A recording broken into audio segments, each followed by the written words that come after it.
Nga lang dito pero grabe lang. Look at! Good morning everyone! Nasobrahan ba ang aking makeup? So yan, papaalis na tayo. Rush at puyat. Ayan si Ron. So nilagay niya na si Colette sa okay. So nilagay niya na si Colette sa sasakyan. And now, ayan, parang nasobrahan yung ano ko. Naka-contact lens kasi ako parang ano ba yun? Naninibago ako sa aking mata. But anyway, meron tayong pa-birthday getaway. So 3 days tayo sa Fernley, 30 minutes from Byron Bay. So doon tayo ngayon mag-i-stay. At bibili tayo ng seafood and all. Kahit na puyat yan. Dahil nagtrabaho kahapon. So yan, late na nakapag-prepare. But anyway, let's have a good day. At yun, samahan nyo kami sa araw na to. Dito tayo bibili ng seafood guys. Tasman Star. Dapat sa Fisherman, pero tinanghali kami. So dito na. Ayan. Kala ko din makulimlim ngayon. Pero maaraw. Ayan ang aking mga boys. Yung isa doon excited. Hi Bob! Hello! Nakalagay siya doon sa ano. Para safe siya.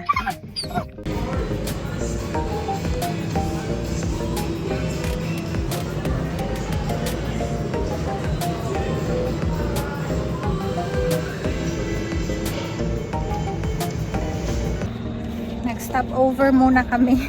Wala pa kaming agahan. So yan. Pakita ko sa inyo sila. At dahil alas 12 na, nilagay siya sa stroller dahil mainit ang ating lupa. Ano ba yun? Semento. Ayan. Ayan sila. Punta na tayo. Grabe. Ganda ng panahon ngayon. Hindi, alas 12, maaraw pero hindi mainit.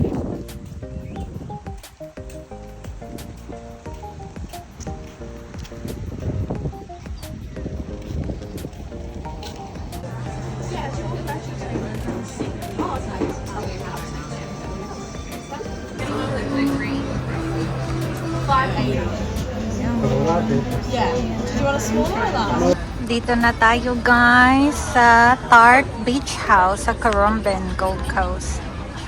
Meron akong ice latte. Hintayin natin ang cheeseburger at ang aking bacon and egg.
Sarap ng pagkain dito guys. Busy nga lang dito pero sarap. Ang ganda din ng pag-view nila. How's your food? Good? Beautiful. Yeah, double patty. Ito naman, sit down. Sit. Dauza. Sit. Sit down here. Sit only. Sit only. Good boy. Dahil dyan, meron kang pa-bacon. Grabe, di ko expect. Jacaranda ang aking favorite tree. Andito din sa stay namin. May mga rescued chicken sila dyan. Ang cute. Hi. Para akong nananaginip. Ganda. Grabe guys. Sama-sama tayong... I don't think so. Ang ganda dito. Grabe. Gagawa tayo ng proper room tour. Basta proper libot dito. Ang ganda. Grabe. Pati ito. Hindi ko talaga expect. Kasi sa picture nila sa Airbnb, green yan. Ang ganda. Hi. Look at this view, guys. Kita nyo ba si Ron? Ayun siya. Oh, pagod.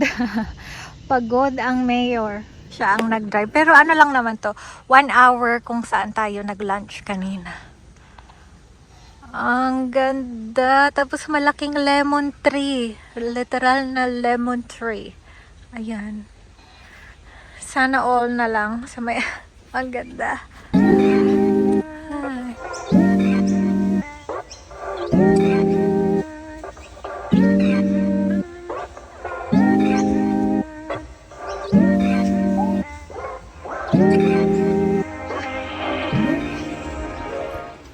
Yes po. Pagod na pagod. I mean, look at the view, guys. Grabe. Grabe talaga. Parang birthday. Ang ganda ng birthday ko this year. Oh. Pero maganda naman lagi. Pero extra beautiful lang. Dahil sa stay na to at sa pajacaranda nila. Ang ganda. Grabe lang guys, ang ganda. Ang ganda din ng pa-lightning nila dito. Oh. Wow. Tapos sa likuran ko ng jacaranda. Grabe. Ang saya-saya ko. Sobra. So yun. Konting pahinga lang kami. Tapos lutuin na natin yung mga seafood. So seafood boil naman yung gagawin natin. Yan ang ating pa-birthday dinner. Ay, ang ganda dito. Napaka peaceful. Sobra. Tapos parang, alam mo yung parang siyang pinikula. Para sa akin na, parang ganito yung mga nai-imagine ko na, na Heidi. Favorite ko talaga yun si Heidi. Alam niyo ba yun? Nakalimutan ko na yung kanta, but yeah. Yun, Heidi. Para kung, yan. Pinipiling ko na ako si Heidi. Heidi for the birthday. Ayan na yung dalawa. Gising na. Banding nila.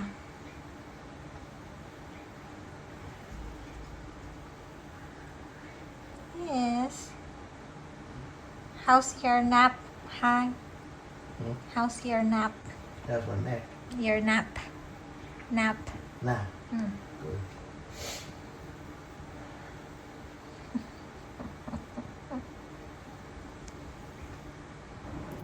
It's time para gawin na natin ang ating seafood boil.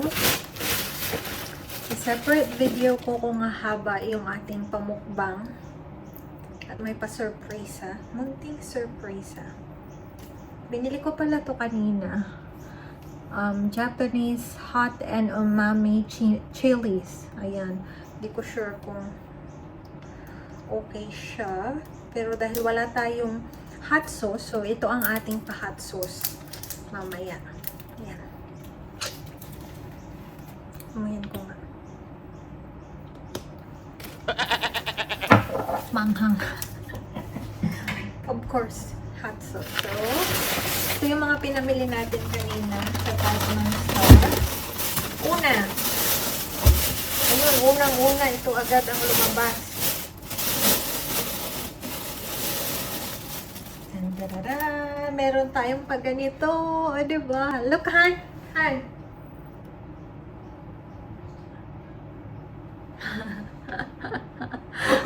Ang laki. Social. So, gusto ni Ron, cold ito nakainin. Pero, yeah. Dapat bibili na ako ng crab. Kaso naisip ko, ako lang ang kakain ng crab. Hindi mahilig sa crab si Ron. So, yun na lang ang binili ko. Hindi yan yung actual na lobster. Di ko alam anong difference. Nakasulat kasi may lobster, merong bugs. Eh, mas mura yan ng konti, tapos mas malaki. Yan na lang. Parang bugs dahil light yung color niya. Hindi ko sure. Pero yun. Tapos bumili ako ng konting patahong. Ayan. Konti lang. So, ano siya dyan muna.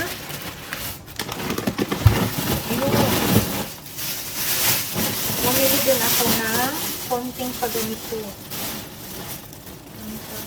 Wala. Ayan, malaki pala to. Medyo malaki. Ayan. Octopus. And then, meron tayong ayan, pang 10 tao. Dahil mahilig si Ron dyan. Hipon. At ito, hipon din, pero ito, wala na siyang ulo. So, para mabawas yung lilinisan ko. Ayan. Ganito na siya. Yan. Diba ang laki?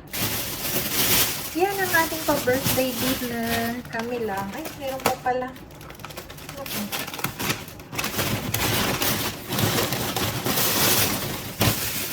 Ito yung ano, lobster tail. Ayan. Dalawa. Tada! So, yun ang ating mga lulutuin. So, hugasan ko lang yung tahong, i-boil ko lang siya, tapos gawin na natin yung sauce.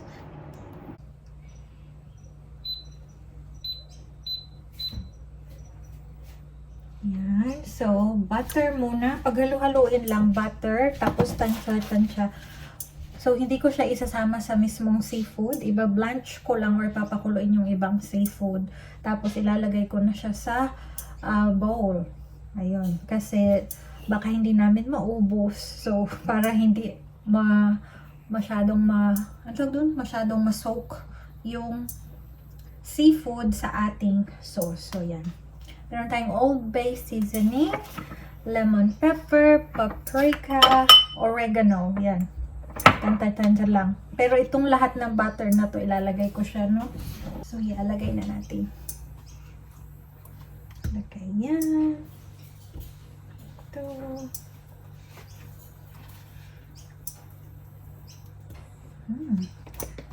In fairness, mabilis uminit ang kalan nila.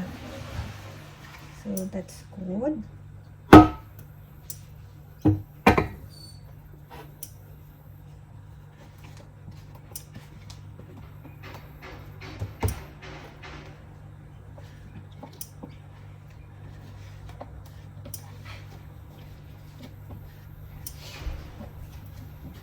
Ayan, simutin natin ang butter. May commercial sa likod. Ayan. Simutin natin ang butter para sulit. Ayan. So, siguro mga 1 cup of butter. O mga 1 cup. Kalahati nito. Ganyan. Ganon yung kadami.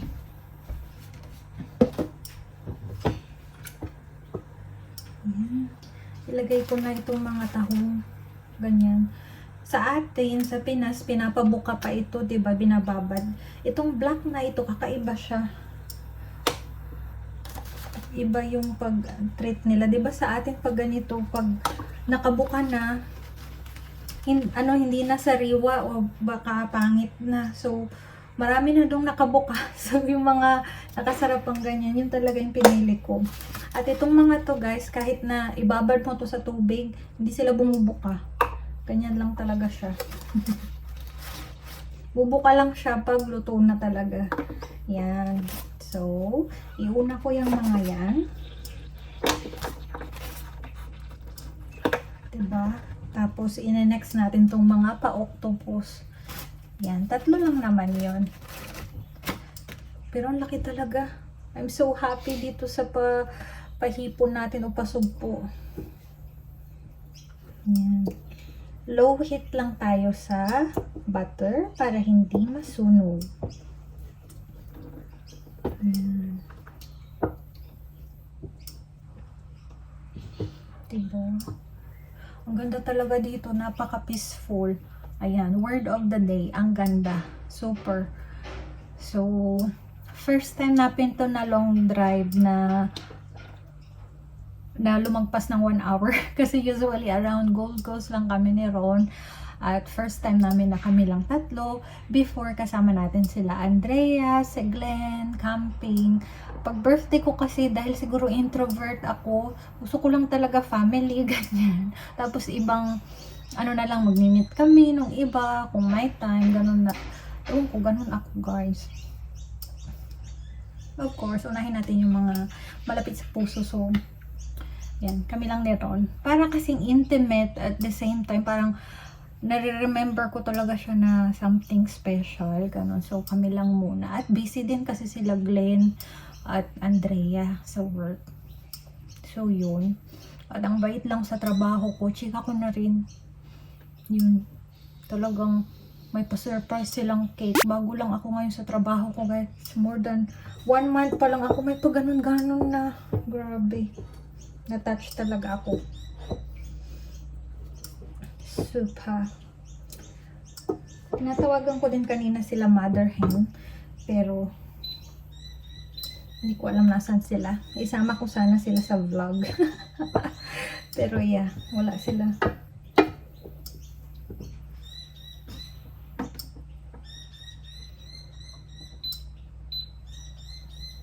So yun, tantyahin lang natin. Ano na pala dito? 1 hour advance ang New South Wales sa Queensland. So, kahit na 1 hour away lang to dahil nasa buntot siya ng New South Wales. Yun, 1 hour advance na dito. So, sa New South Wales, sa Gold Coast, 4 PM pa lang, dito 5 PM na. Kaya naman, nagpe-prepare na ako. Ayan. Di ko rin alam kung naririnig nyo, pero ang daming iba-ibang sound ng, ano dito guys, ng ibon. Nakaka-amaze talaga pag mga ganitong mga peaceful. Ewan ko. Tsaka parang memorable. Ganun. Tsaka ito talaga ang isa din sa pangarap ko, makamukbang nakasama si Ron. Dahil birthday ko, pagbibigyan niya ako, o diba? Baka ihiwalay ko yun. Depende. Yun. Saya ko dun. So yan, kuluin lang natin to.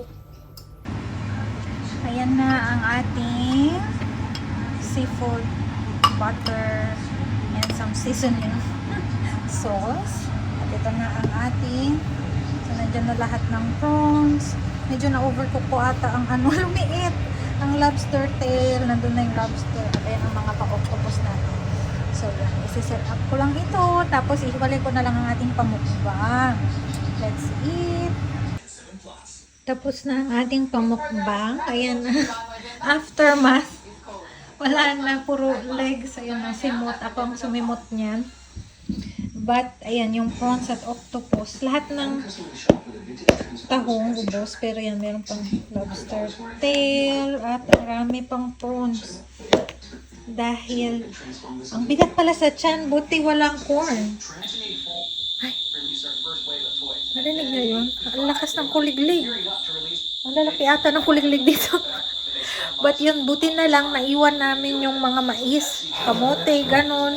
Kasi, grabe, ganun pala, no? Ganun pala yung seafood mukbang. Hindi ko alam paano yung iba nakakaubos dahil so, ang bigat sa tiyan, parang karne din, ganun. So yun, hindi namin kinaya. So yun, yan ang ating, panoorin nyo yun. Bare face alert. Nakalimutan ko mag-outro kanina. Ayan. Gabi na. So yun lang.